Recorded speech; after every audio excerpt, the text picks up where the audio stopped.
সকলকে স্বাগত। আজ আমি আপনাদের কাছে নিয়ে এসেছি মটন চাপের রেসিপি। তার জন্যে আপনাদের লাগবে মাটন।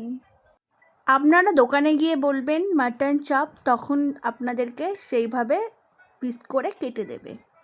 তারপর আপনারা একটি বাটিতে ভাঙা কাজু, পোস্ত, চালমগজ দিয়ে গরম জল দিয়ে 20 মিনিট মতন ভিজিয়ে রাখবেন।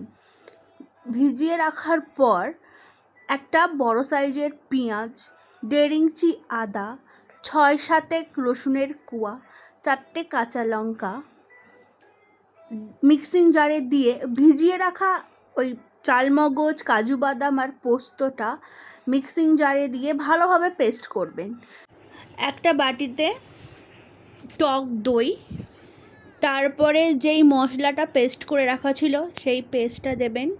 দিয়ে তার মধ্যে একে একে গোলমরিচ গুঁড়ো, জায়ফল গুঁড়ো, জয়িত্রী গুঁড়ো, হলুদ গুঁড়ো, কাশ্মীরি রেড চিলি গুঁড়ো, খোয়া ক্ষীর দেবেন। আমার কাছে খোয়া ক্ষীর ছিল না, তাই তার পরিবর্তে আমি গুঁড়ো দুধ দিয়েছি, গরম মশলার গুঁড়ো, তারপরে গোলাপ জল আর কেওড়া জল দিয়ে ভালোভাবে মিক্স করবেন।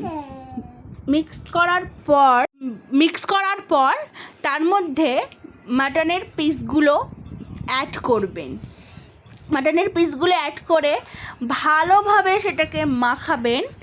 মাখিয়ে অন্তত 4 ঘন্টার জন্য ঢাকা দিয়ে ফ্রিজে রেখে দেবেন। শীতকাল হলে বাইরেও রাখতে পারে, আর গরমকাল হলে গরমে নষ্ট হবার ভয় থাকলে সেটি ফ্রিজে রাখাই ভালো।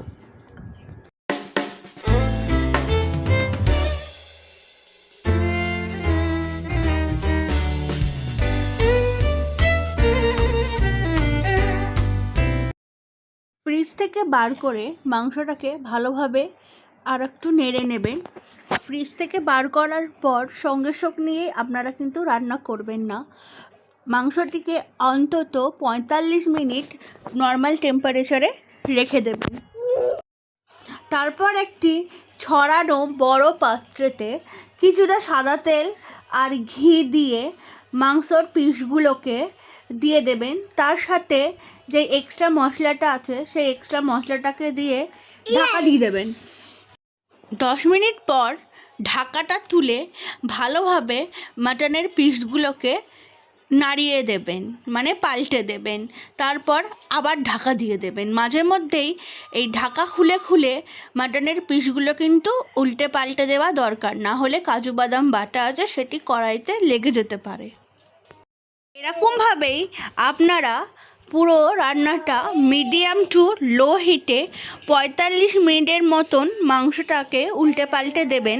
তারপরে একটি বাটিতে খানিকটা দুধ, কেশর ভিজিয়ে সেটি ভালোভাবে পুরো মাংসটার গায়ে দেবেন। পর 5 মিনিট স্ট্যান্ডিং টাইমে রেখে দিয়েলেই রেডি হবে আপনাদের মাটন চাপ। আজকের মতন ভিডিওটি এখানেই শেষ করলাম। আবার দেখা হবে একটি নতুন রেসিপির সাথে। আজকের মতন টাটা।